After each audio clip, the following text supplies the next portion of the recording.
आप सभी को मेरा नमस्कार। मैं हूं रवि श्रीवास्तव।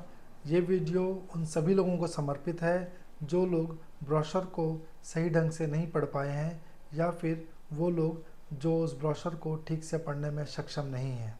मैं उम्मीद करूंगा मेरा ये मैसेज आप तक पहुंचेगा और मैंने इसके अंदर सभी पॉइंट्स को ऐड किया है और सभी पॉइंट्स को बताने की कोशिश करी है। मैं उम्मीद करूंगा आप ये मेरा पूरा वीडियो देखेंगे और लाइक करेंगे, सब्सक्राइब करेंगे और शेयर करेंगे अपने प्यारों के बीच उन लोगों के लिए जो लोग इसको पढ़ने में, समझने में या ऑनलाइन उतने एक्टिव नहीं हैं। सो प्लीज़ मैं रिक्वेस्ट करूंगा मेरी वीडियो को देखें। धन्यवाद। Thank you. आप सभी को मेरा नमस्कार। मैं हूं रवि श्रीवास्तव जागृत एसोसिएट से।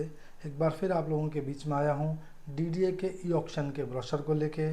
जैसा कि आप सभी को पता होगा 25 यानी सैटरडे वाले दिन डीडीए ने अपनी वेबसाइट पे ई ऑक्शन के ब्रोशर को अपलोड कर दिया है और आप और हम अब इसको आसानी से डाउनलोड कर सकते हैं और डीडीए के ई ऑक्शन के सभी नियम कानून को देख सकते हैं, पढ़ सकते हैं। चलिए इस डिटेल में बात करते हैं इस ब्रोशर के बारे में। डीडीए ने ब्रोशर में क्या मेंशन किया है, क्या प्राइस है, क्या अर्निएस्ट अमाउंट है, कितना टाइम मिलेगा और इसके बुकिंग अमाउंट के साथ क्या होगा। जो डीडीए ने ई ऑक्शन के रजिस्ट्रेशन की डेट दी है वो दी है 30/11/2023 से 29/12/2023 तक।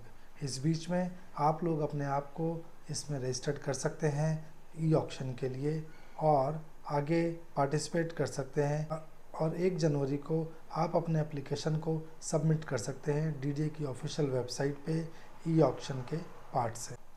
उसके बाद डीडीए 5 तारीख को यानी 5 जनवरी को अनाउंस करेगा किसको कौन सा फ्लैट मिला है और किसने कौन सा फ्लैट ई ऑक्शन में प्राप्त किया है। ई ऑक्शन में पार्टिसिपेट करने वाले सभी लोगों को ये राइट है कि वो 2 फ्लैट या 3 फ्लैट या 4 फ्लैट यानी मल्टीपल फ्लैट्स ले सकते हैं, मगर शर्त यह है कि हर फ्लैट के लिए आपको सेपरेट अर्निएस्ट अमाउंट जमा करना होगा। यानी जो भी डीडीए ने एमआईजी, एचआईजी, सुपर एचआईजी और डुप्लेक्स पेंट हाउस के लिए अर्निएस्ट अमाउंट फिक्स किया है वो आपको सेपरेटली जमा करना होगा, तभी आप 2, 3, 4 फ्लैट बुक कर सकते हैं या उसके लिए ऑक्शन कर सकते हैं। चलिए अब स्टार्ट करते हैं। आपको बता दिया जाए कि डीडीए ने अपने फ्लैट्स के लिए अर्निएस्ट अमाउंट क्या रखा है जो कि ई ऑक्शन में आने हैं। 2 BHK एमआईजी फ्लैट के लिए डीडीए ने 10 लाख रुपए अर्निएस्ट अमाउंट रखा है जो कि आपका फाइनल बिड आने पे नॉन रिफंडेबल है और वो आपको देना ही होगा। हम बात करते हैं एचआईजी की, तो डीडीए ने 3 BHK एचआईजी फ्लैट के लिए 15 लाख रुपए, 4 BHK सुपर एचआईजी के लिए 20 लाख रुपए और डुप्लेक्स पेंट हाउस के लिए 25 लाख रुपए का अर्निएस्ट अमाउंट रखा है, जिसको आपको उस टाइम फ्रेम में यानी उस विंडो में डिपॉजिट करना होगा जब भी आप ई ऑक्शन में बैठेंगे।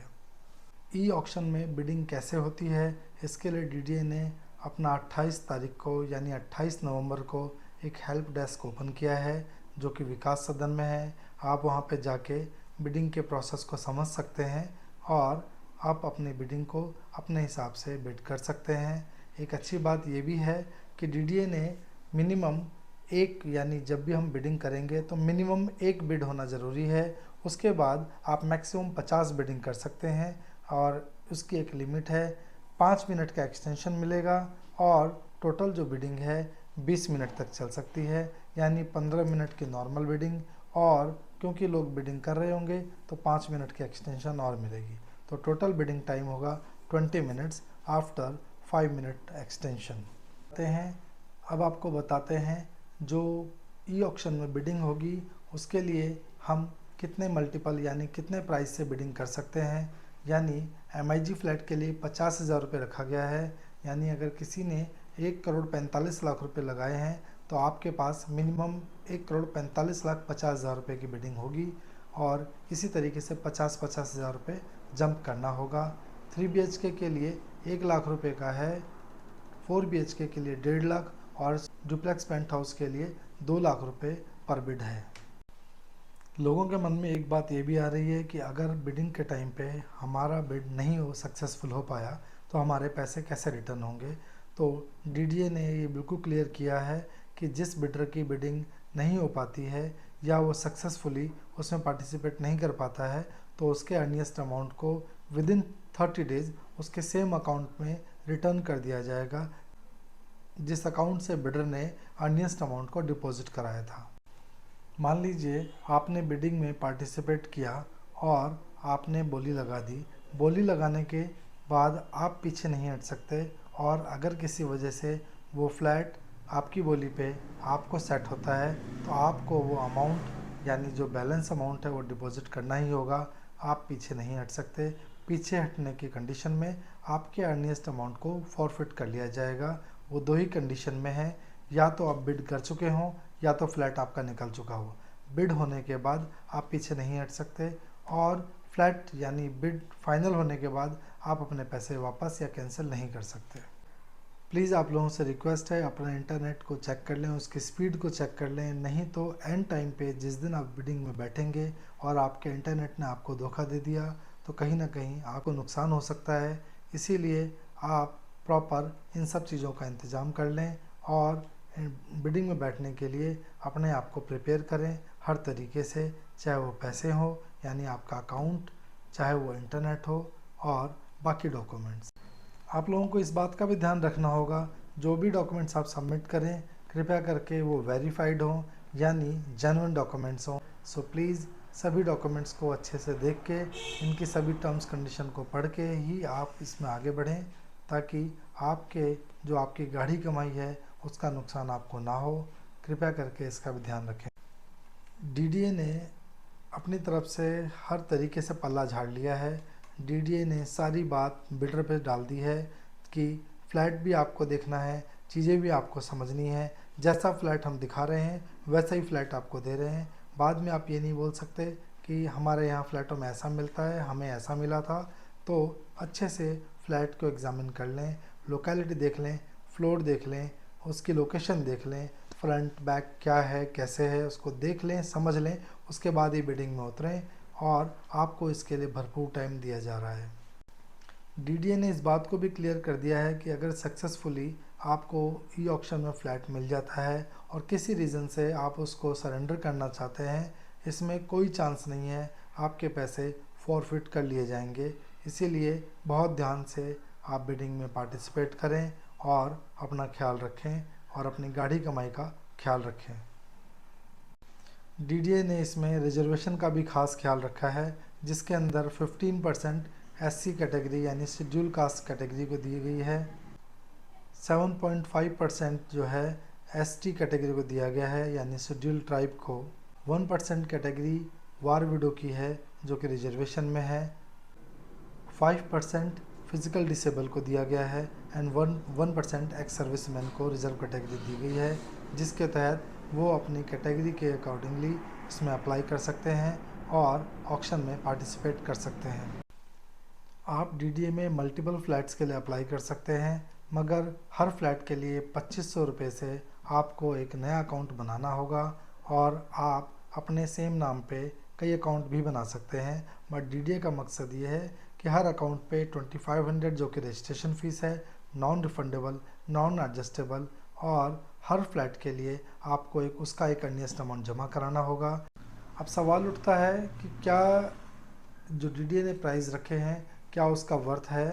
तो मेरी तरफ से जो मेरी ऑब्जर्वेशन कहती है कि मुझे लगता है सेक्टर 19 के 3 BHK 4 BHK की वर्थ है।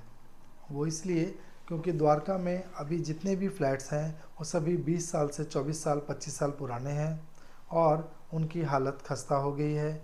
उनको यानी जो CGHS के फ्लैट हैं उनकी हालत खस्ता है। माइक्रो कंक्रीटिंग से रिफ़िल करा के उसके पिलर्स को रिफ़िल किया जा रहा है और उसमें रिपेयर वर्क चलता रहता है। क्योंकि वो सभी फ्लैट्स 20 से 22 साल पुराने होने के नाते ख़ास तौर से उसकी तराई खारे पानी से हुई है, उसकी कंस्ट्रक्शन खारे पानी से हुई है जिसकी एक एज होती है।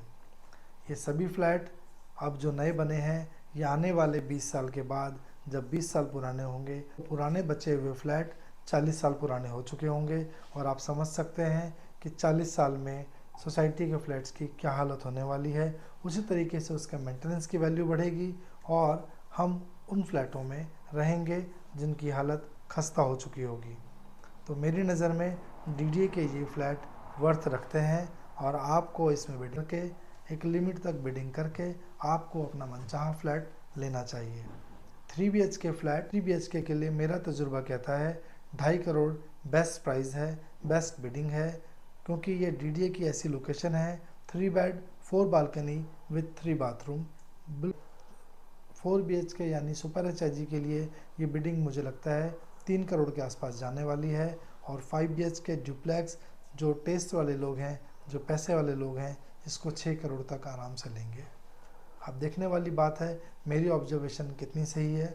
मुझे ऐसा लगता है द्वारका में सेक्टर 19 की लोकेशन मुझे लगता है कि उसकी वर्थ है और आपको लेना चाहिए, आपको उसके हिसाब से बिडिंग करनी चाहिए। डीडीए ने जो 2 BHK MIG फ्लैट की कीमत रखी है सेक्टर 14 के लिए, वो रखी है 1 करोड़ 25 लाख से लेके 1 करोड़ 42 लाख 25 हज़ार तक। और इसका जो साइज़ है 116 स्क्वायर मीटर से लेके 132 स्क्वायर मीटर तक है। और जो 3 BHK जो फ्लैट HIG फ्लैट हैं सेक्टर 19 में 946 फ्लैट हैं और जो उसका साइज़ डीडीए ने रखा है वो रखा है 171 स्क्वायर मीटर से लेके 186 स्क्वायर मीटर तक। और उसका प्राइस रखा है 2 करोड़ 2 लाख से लेके 2 करोड़ 19 लाख रुपए तक। सेक्टर 19 में सुपर HIG फ्लैट जो कि 4 BHK फ्लैट है, उसकी कीमत डीडीए ने 2 करोड़ 50 लाख रुपए रखी है और उसके साइज़ की बात करें तो वो है 211 स्क्वायर मीटर। वहीं हम डुप्लेक्स पेंट हाउस की बात करते हैं तो डीडीए ने उसका साइज़ 427 स्क्वायर मीटर रखा है और उसके प्राइस की बात करें जो कि रिज़र्व प्राइस होगा 5 करोड़ 1 लाख रुपए है, जो इसका रिज़र्व प्राइस है। So thank you so much अपना इतना कीमती टाइम देने के लिए। आप लोगों का बहुत बहुत धन्यवाद। Thank you.